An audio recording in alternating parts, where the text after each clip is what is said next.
I have actually a question for you. Please. When we talk about soulmates, we talk about like obviously the lifelong. Would you believe in temporary soulmates? Somebody that was meant to be in your life for a time period. Yeah.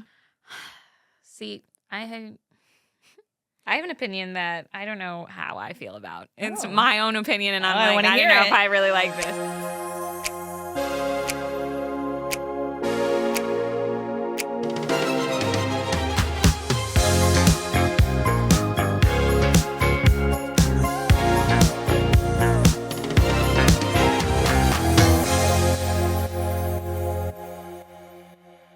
Hi, everyone. Welcome to the Femme Tell All podcast. My name is Madison Bellissimo. And I'm Ruth Devereaux. And we're so happy you're here. We are happy. For some reason. We have to be creative. For some reason, that version was giving like Haunted Mansion. Oh, really? I don't know why. I don't know why it was giving Haunted Mansion, what it was. So today, we're discussing a little thing called soulmates. And you're already, it's because I think I know where your opinion's going to lie. You might be surprised. We might be surprised. But I think we just want to discuss not only the idea of soulmates. Is it real? Are they walking among us? You know, can we pay for it? You know, but also, can we fast track this? Yeah. How does one know? How does one, if they are plausible, how does one know that they found their soulmate? Yeah. How does one tell someone maybe that they're their soulmate? Yeah. Let's get into it. Okay. I'll let you take the first. Yeah. I believe in soulmates. I believe you can have multiple soulmates. I believe that. Do you think it's only romantic? No, not at all. I think it's platonic too. Yeah, absolutely. I think you would be a soulmate of mine. Me too. Yeah, absolutely.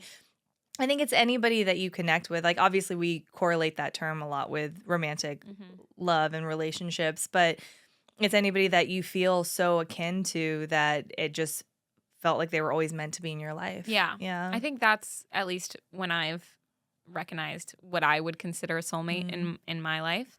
And I think a lot of the time it's been platonic. Yeah. Is people that it's like an instantaneous, like once they came into my life, there was no question why they should be there or how long they would be here. It was like, oh, you're in my life forever. Thank you so much for being here. Yeah. And wow, I now can't imagine my life without you.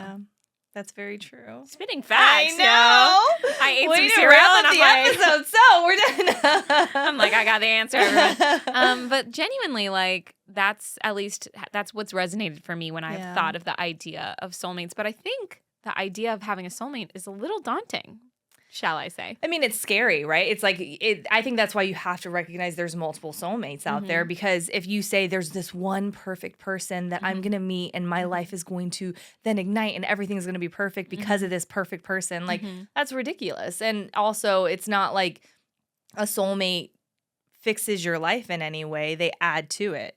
And that, I think, is what is so scary for some people if they haven't found that person yet, because they think that, oh, because I haven't and because it's this one person, I have to keep searching until I find this perfect match. And if anything doesn't align, then I have to, like, then it's not that person. Like, and it's not necessarily that. Like, I think we evolve with the people that we're with so much. Like, and I think that it does also matter where you are at your life and the time that you meet people. Absolutely. And I told you this before, but like, I firmly believe if I would have met Neil outside of the timeline that I met him, we wouldn't have connected in the way that we did. We wouldn't have been ready for each other. We wouldn't have known instantaneously, like, this is my person, because we wouldn't have done the work yet. And we wouldn't have had that time to become the people that we knew we needed to be to deserve each other. Totally. And I say deserve completely for both sides. Like, I think he had to grow to be a person that I deserve, and I had to grow to be a person that deserved him. Interesting. Yeah. I mean, I agree with you. I think it's there's a couple things that I want to. You dropped so many facts, but I'm like, let's go back. Like, wait, pause. I'm like, let's draw back. The one thing that I really liked that you focused on, or at least you mentioned, is the fixing. Like, I think a lot of people think, once this happens, once I meet my soulmate, everything is sunshine and rainbows, and I won't have to worry ever again about being in a relationship or, you know. insert here. I won't be unhappy. I won't have insecurities anymore. I won't, Yeah. And I would say that's a crock of shit. I would agree. know? I concur. I would say stamp of approval. Yes, FTA. But yeah, I think it's one of those things that, and I'm not even saying I haven't subscribed. I'm not saying I'm above that by any means, but I'm saying it's a dangerous rhetoric that we've told ourselves of being like, once I meet this person, my life is then complete. Yeah. And then the bow is tied, everything's great. So that's one thing I would love to But also, discuss further. it also kind of like attributes to people thinking that there's no work once you find that person, right? Like it's only supposed to be like as soon as you guys meet, like we're just perfect for each other. We don't have to overcome anything. Yeah. And that's not true There's no in any obstacles. relationship. Yeah. There's no compromising. Yeah. There's no learning about yourself of like, because I think partners, theoretically, I would say partners are supposed to be the mirror that you need. And I'm like, I'm like reliving some moments in my life. But yeah, I think partners really need to be a mirror to you a lot of the time, or end up being a mirror if they're the right partner. Yeah. Where you get to see, you get a unique look and perspective into the things maybe where you're falling short. Yep. The things that the ideals that you've like stuck your heels into the ground. Yep. I think that happens a lot for me where I'm like, if I've had absolutes in my life where I'm like, oh, I totally believe in this. No compromising, no change. And then you meet someone and you're like, they think about that way differently than I do, Or they think about it just like I do, but about a different thing. Yeah, and like you're a like, different why are you switch. so close-minded? And then you're like, let me find Jesus for a second. Yeah, I've definitely had my fair share of that. Yeah. And then also, I would say the majority of the time for me with a partner that acts as a mirror, they show you the things you really admire that you want to be or that you would like to possess, like qualities that you're like, wow, that means so much to me. I want to be that. I try to be that, So it's interesting, though, that you think, we go into it going, once I meet them, everything's going to be perfect, peachy keen, everything's complete, and then no work. I love that, like, emphasis, no work. Yeah. Everything's great. Yeah. And then you get there and you're like, oh, this is potentially the most work I've ever had to do, but it's not thankless work, and it's also work that you enjoy doing, right? Because I think a lot of the time, people think it's just they don't want to have Well, I work remember for it. even when Neil and I first started dating, I was like, we were learning each other and we were growing together, and there were like times where I'm like, why doesn't he think like this? And like we would have You conversations. should just read my mind. Yeah, like how does he not know that I want peaches today? I don't know. But I think that the one thing I remember saying to you at that time too is because I often was the person before him that I'm like, oh, this doesn't align, like this isn't gonna work. Like I'm obviously like maybe I'll stay, but like we'll figure it out. Like but I wasn't invested. And it was the first time with him that I was like, I don't care what it takes. Like, I know that this is my person. We'll figure out like a solution that works for both of us. And I think that when you work up, and that's why I say like, I don't think we would have worked before because I wasn't that person before. I actually can't tell you if it was him that brought it out in me or if it was like I grew to that person and then I met him because I grew to that person. Or if it was him that ignited it in me that I'm like, I love this person so much. Like, there's no place for me to go other than here, and we're going to figure out anything that comes across the path. Let's explore it. Because I fucking love this shit. Like, I'm getting, like, hyped. I'm like, that's so cool. Because I think, like, I want to hear, like, so you said you don't know which way, which, again, that's fine. I'm not asking you to answer right now. But I'm like, what makes the most sense to you? What do you think is, like, when you look at your guys' so obviously I think it's safe to say that you are soulmates with. For sure. You would consider yourself Absolutely. a soulmate with Neil. So start sobbing into the camera. So you have that unique opportunity where you go like full chest, I believe in this. Yeah. So and I completely agree with you on, I think that it's not like we're born and it's like whatever you believe in, God, the universe, like separated fate souls, is like the string theory. I mean, I do the Greek mythology of we're born as two and we're split makes me want to. I love the idea of beautiful. It. Yeah. I like it makes me so emotional. Yeah.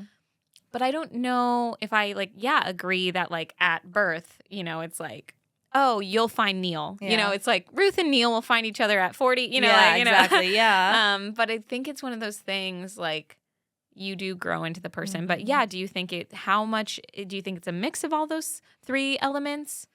I would say I would probably lean to more towards it being a mix where I worked to be the type of partner that I wanted to be and also to attract.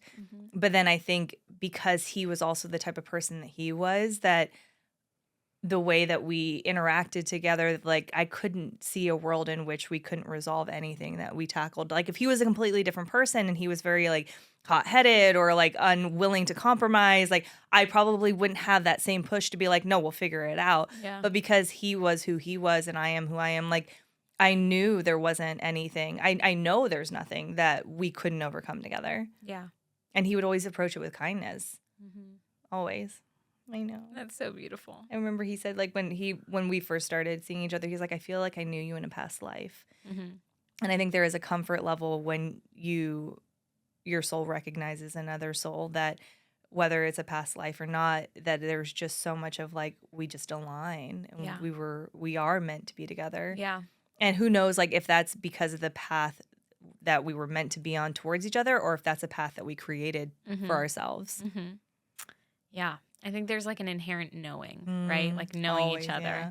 And I think When that's you know, you know. But I'm saying yes, shit. But I'm saying like that's where I can relate it to platonic relationships, where I'm like, like I think about you and Mac and Noah and these people in my life that like I so clearly I'm like we're meant to be in my life, you know, and like point blank, you know, there's no wiggle room there. So it's interesting, and I think about what you said about the like I knew you in a past life, or you know, like it makes me so emotional. This is where the romantic in me gets like, you know, and like even in the Billie Eilish new song, Birds of a Feather, which is a bop. Everyone knows. Noah's going to be like, she calls it Old Navy or something like that. She said it's like overplayed, which it is. But there's this line at the very end that it's like, you had the same eyes. And I, like the first time I heard that, I was like, oh, I'm shook. Like, and I know that I'm being like a little baby romantic right now, but that sentiment of like being with someone, having that moment of like familiarity, and you're like, whoa, like where is this coming from? Feel so ignited by you, and I feel so held, and I feel like that leading with kindness too. You're one of the most kind people I know, so. We're talking about you, Ruth, okay?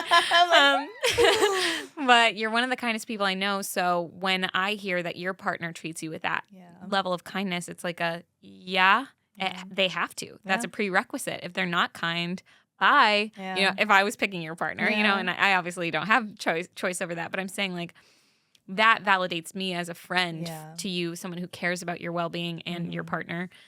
You know, I hear these things about how Neil treats you, and it really helps me feel so comfortable with how you're loved. You know, when I go like, how would I want my friends to be loved? And who would I want their soulmate to be? You know, those moments really validate that for me, where I go like, all right, Neil, you're showing up, you know?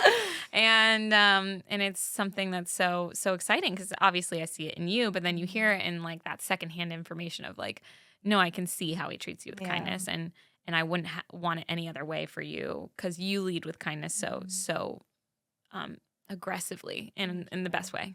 Aggressively, like complimentary. But yeah, I'm like, this is kind. Yeah, right. But I think I just get so emotional over all of this. I believe in soulmates in so many ways. In what way do you believe in soulmates? Do you believe like there's that one person? Do you believe what do you believe? High key, I do. Yeah. For romantic, I think I love the idea. Like this stemmed from a video that we shared with each other, where it's like it's a little cheesy, but it's really good. And it was we love cheese. Our cameraman was like, "What's this bullshit?" And I'm like, "Chills, just chills." We're crying. But it is. I will say it I love the fact that it approaches it from like, well, soulmate is an idea. It's not a person. Yeah. Like, I think that kind of concept is so interesting to challenge Yeah. yourself of being like, do you think it's more of an idea or do you think it's a set person from the gate? And I think it is an idea. I think it is the idea of choose. I think we also have a choice a little in our soulmate, like absolutely. low key. Yeah, we I do think, definitely. yeah, Not a little like bit, absolutely. yeah, I think what you had focused on earlier about like it's work and you choose to work, and I think, you know, I saw another video the other day of one of my favorite content creators, and she was talking about how this generation of dating is a struggle. She just got married, but she was saying it's hard because a lot of people are like, well, what if it's the grass is always greener concept, or There's like somebody better, you know, someone might be better. Yeah. What about if I haven't met that person yet? And you know, and she's like, you have to actively work to choose your person every day. And again, she's not inventing that either. She's like, people have said this before, but it really resonates with me. I'm like, yeah, like I think there is an inherent knowing. There's that familiarity. That's that comfort. There's also you're attracted and you feel so drawn. It feels like a magnetic pull for me, at least. Anytime I've witnessed it or felt it, it feels so out of body experience. But then the in between moments, you are choosing.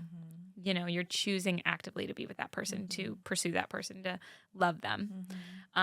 So yeah, you're waking up every day and choosing that, and showing up for them. I think that you're right. I think so often in our society, it can end up being a very me society. How does this person serve me? How do they show up for me? What are they like? How are they making me feel? Instead of taking it into ourselves, especially if you're in a partnership, going like, what am I doing for them? How can I serve them? How am I making them feel? Like, what did I do today to make sure that they knew they were loved? Yeah, and what's our common goal? Yeah, like exactly. how are we trying to move through the world as two people that love each other? Yeah. You know.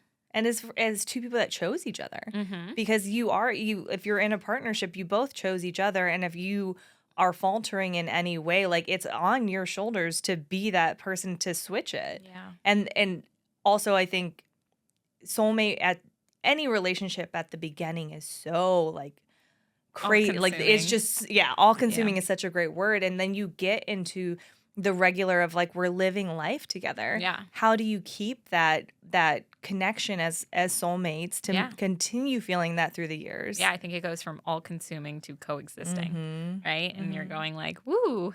Yeah. Now we go to the grocery store together. Yeah. How do we make that romantic? I will say like even we're 2 years in almost, and we've lived together for almost a year now. Every morning still, Neil will wake up. I always wake up before him, and he'll come out in the living room, and every morning he'll kiss me very passionately. He's like, I love you so much. Every morning, without doubt. And it's just that first interaction every morning is us being like, just looking at each other and admiring each other and loving each other. Yeah. And I find that so special because as I think traditions are also important in relationships. And like, if we're doing that every morning together 50 years from now and we still do that, like that's something that you can be proud of, to say like we've made it this far and we still like have this thing that we do together every morning. Yeah. I mean, I'm all for traditions like that in a relationship. I think like an easy way, or not an easy way, but like a doable, consistent thing that you can do is like every night you kiss goodnight, every morning you kiss, like something like that, exactly that example you used with Neil, I think is perfect. I think that's a really great way to ground yourself in your relationship every day.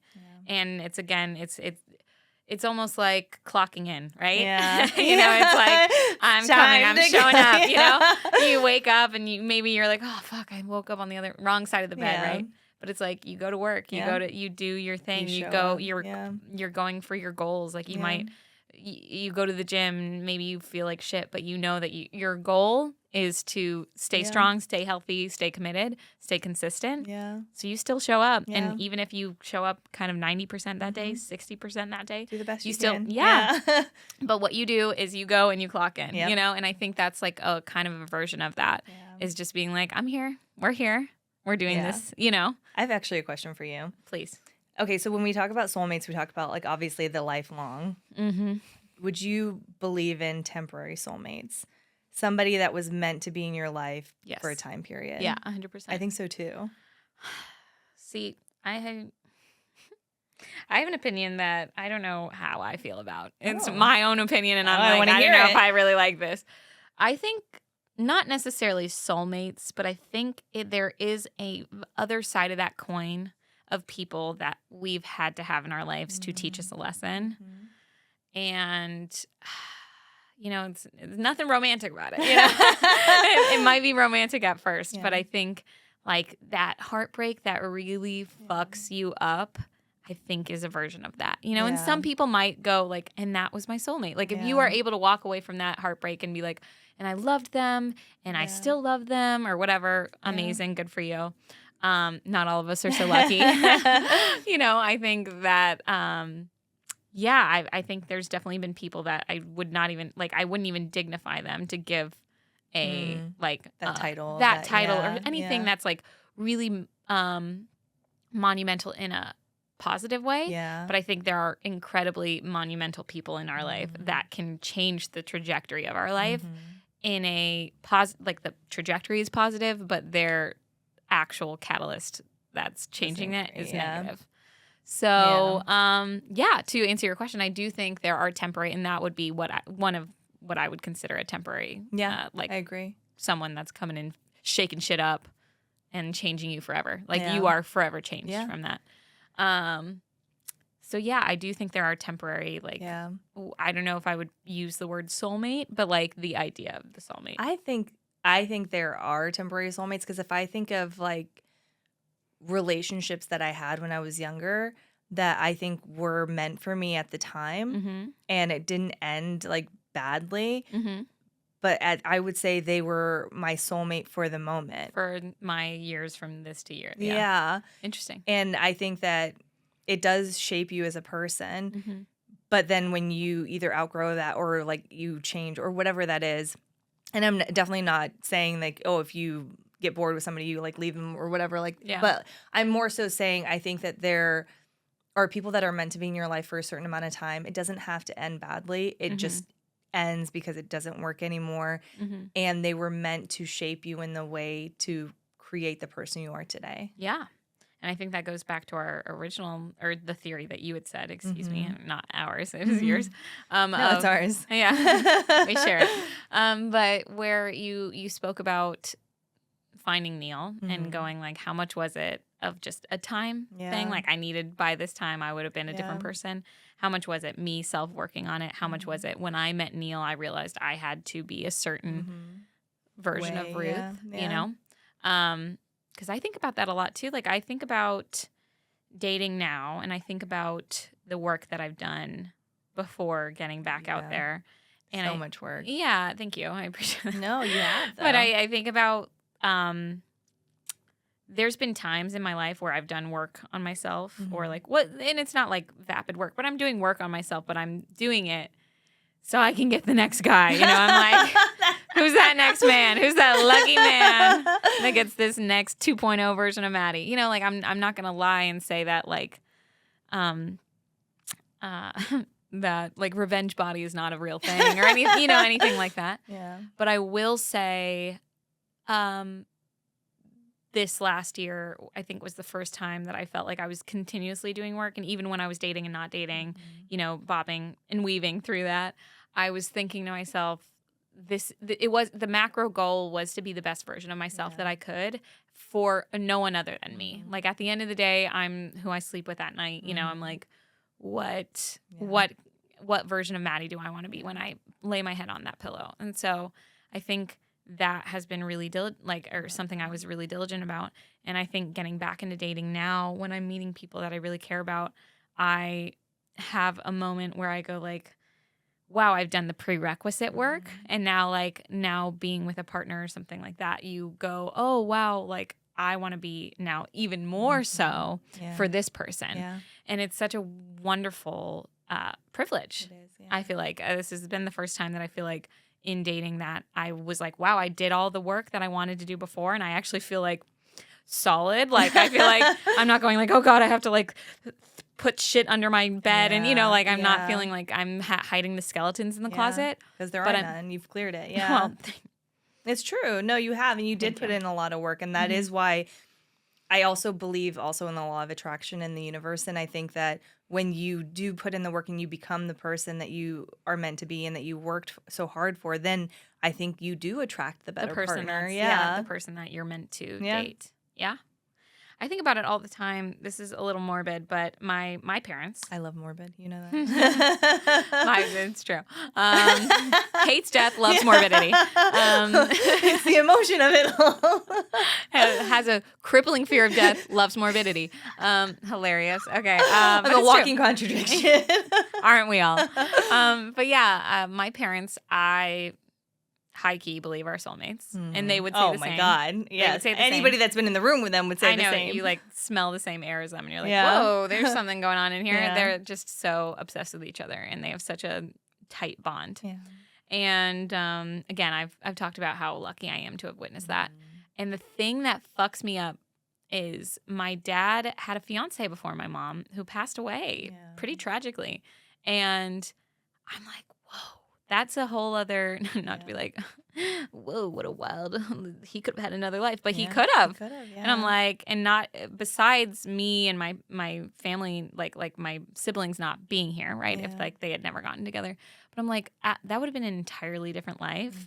And I think about, like the butterfly effect, and how the small things, and it could be something as like, the burning toast, right? Like you burn your toast, so you're late to work, so you miss the light that there was a major car accident at a ball, But then there's also things like this where it's a person died, like a life was ended, and that drastically changed the trajectory of multiple other people's lives. Very much so. And I'm like, even if you just track it down our family, like if my dad wouldn't have. And it's the same with like my mom. It wasn't like when my parents met, it was this like easy.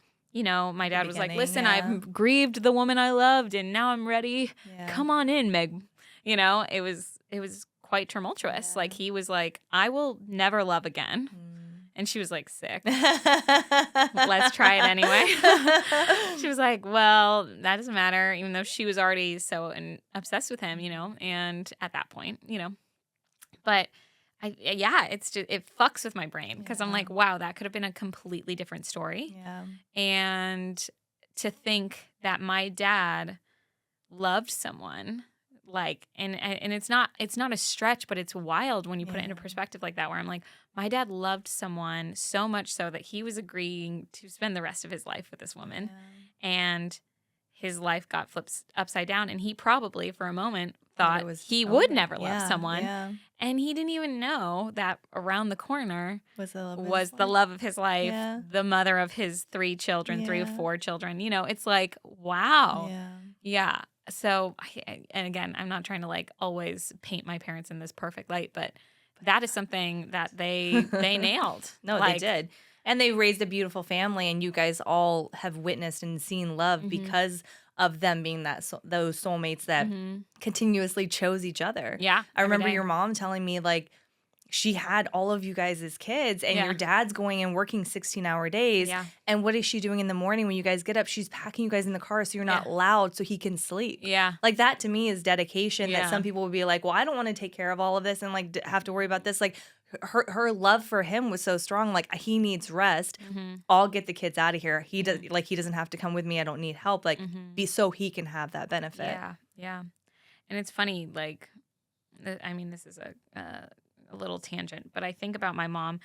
She's such a serving person. Like she's such a selfless human being in general, but she is such a strong backbone that you don't ever look. I don't ever look at her as someone that's like subservient of anything. Like she is such a firecracker. And I'm like, if she looked at Tom, he'd be like, yep. And it's so funny because she just is so happy-go-lucky, like he. But then you hear these stories where she was like behind the scenes working, right? Like, she was a stay-at-home mom, and that's a job. But I'm saying like was actively working to not only take care of her kids, but also make sure that it inherently took care of her partner, gave him the opportunity to focus on his career, but then also still be a great dad, because I've heard so many stories from you too, like how your dad came home even after those long days and like he was still wanting to make dinner for his family, sit down and have like a shared moment with you guys. Totally. so many people wouldn't do that. And like, I think that's also, again, it shows love in different factors here. If we look at your family structure, first of all, it's your parents that are dedicated to each other. But then it's also them dedicated to you. And then it's also dedicated to the future as they're building, like, but they chose those actions every day that led to what you guys have now. Yeah. And that's a huge lesson on the macro of what we need to do every day to get to that, like, I would say dream ending. Like, they're still very much in love. 100%. They have 3 beautiful children that are very successful, now have a grandchild. Like, that's like a super... A dream, right? Yeah. It's a dream. It's true. And it's... And now he's fucking living in Florida. He's living in Florida. He loves Florida. I'm fucking moving here. He loves Florida. I'm like, Dad, why? But yeah, it's so funny. And I think this is a part of the tangent. So for the listeners, just ride with us. But my dad told me once that he was like, I always loved your mother. I was always crazy about her. And he said he didn't think it was possible. But once he saw her with Max as a mom, he was like, I loved her even more. And I didn't know that was possible.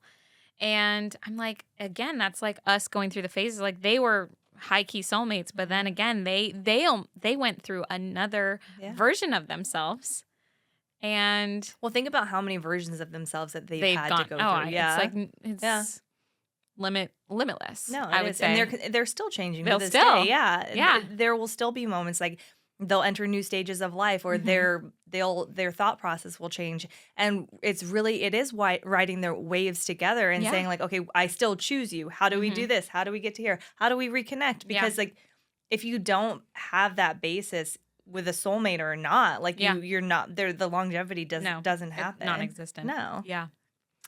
So how do you think one can tell that they have a soulmate? I love this question. She's a softie, everyone. I love. I know. I think, at least from my experience, I've loved people in the past. I definitely have cared for past partners that I've had, and I would say that I would even say that I love them. But what I experienced when I met Neil, and I've said this on past episodes, but I just have to say it again because it still exists. Like, now we're a couple of years in, so we're past like the very beginning honeymoon stages phase, of it. Like, and it still exists, and it's just like the adage of when you know is so real, and it's so strong, and it's so simplistic. And I never had to convince him to love me. He never had to convince me to love him. We just loved each other, and we never had to fight for that person to fight for us. We just fought for each other. Like, it was just the want was so equal for both of us, and we connected on so many levels, but we were different in the right areas too, that we could still help each other grow. That for me, and it was a knowing of when I met him, there wasn't this awkward phase of like, no, don't get me wrong. There's still like, oh my gosh, I need to be like, I want to be this certain way. Like, I really want him to like me. Like, what if he doesn't like me? But there wasn't this awkward phase of like, I don't know what to say to you. I don't know how to communicate with you. It was just like, we just communicated, and it was just easy. I say it was easy. It still takes work, but it just felt easier. Totally. That's a soulmate, I think. I think so too. Yeah. It sounds like it. What about you? What are you insinuating? Nothing. Yeah, I believe in them. I believe in soulmates. I believe that. How do you think one identifies that they've found a soulmate? I think it is that knowing, that familiarity. I think 100% what you're describing of, because I've been in partnerships before where it felt super easy, but it didn't necessarily have that like unwavering like ability to just connect and talk for hours, and like, you would still have such a great time. It's not like it was pulling teeth trying to find a conversation, but it wasn't as naturally flowing as some others that I've had, I would say that's one thing that that I equate with knowing. I will say also, like, again, back to the body thing, like, I think our bodies are so intuitive. Yeah. I was kind of describing this to you the other day where I'm like, sometimes your body knows. Like, I feel like your body, like how they hold you or they touch you or they kiss you or, anything like that. Like, I remember being anxious with partners before. And, like, not that I thought I was anxious at the time, but I would have a stomach ache or I would feel restless. I couldn't sleep, those things. And it didn't feel anything crazy in the moment. And I didn't feel like, oh, it's because of them, and it wasn't, it wasn't because of them. But I think your body knows that that's not the person you're supposed to be with. And it just doesn't go to its homeostasis. Yeah. It's not like completely calm and cool and collected. Yeah. And I think with partners that I've experienced that I've gone like, wow, this feels eerily natural, or like eerily like, this is scary. This is so good. It is that natural, like where I'm like, oh, my body just likes you. I'm like, she really likes you. We're all good here, So that's what I would equate to knowing. And, I think there's a healthy dose of, especially someone who is harmonious and enjoys like no friction. I think someone that gives me friction too. Yeah? Yeah. As much as I Oh my God. As much as I'd hate to admit Not it. I. Not and again, no, it's, I know. it's the right type. Yeah. It's the one it's that good balance of it. Yeah, and it's the one that makes me like show that fiery side of me because that is so present in my personality with my friends and stuff. Like I literally love you so much, and I don't think we'd ever have a conversation where I would yell at you or do anything like that, like not even slightly. We've been friends for years. We've never yelled at each other. Yeah, but I would say like we do have conversations where I feel so comfortable because I know you trust me, and I know that it's always coming from a respectful point. Yeah, where I'll be like, I don't fucking agree with that. Where we'll have those times. But that's what you need in friendships and in relationships for sure. Yeah, and I feel like I don't experience that as much in romantic relationships because I'm just like so starry-eyed sometimes that I'm like, oh, well, I don't want to make them think that I'm not agreeable. Like I want them to know that I respect their opinion. Because like with friends, it's like it's an agreed upon thing. Yeah. When I think in relationships, sometimes romantic relationships, you can feel like you feel a little bit more vulnerable in a romantic relationship. And you don't want to always be like, well, I don't agree with you, or I think you're full of shit, or something like that. So when you can call someone out or like they call you out and or know that you have and again, still it's that mirror moment. Yeah. It's that mirror moment where they're going like, you sure? And you're like, whoa, am I sure? I don't know. I think that signifies soulmate-esque to me.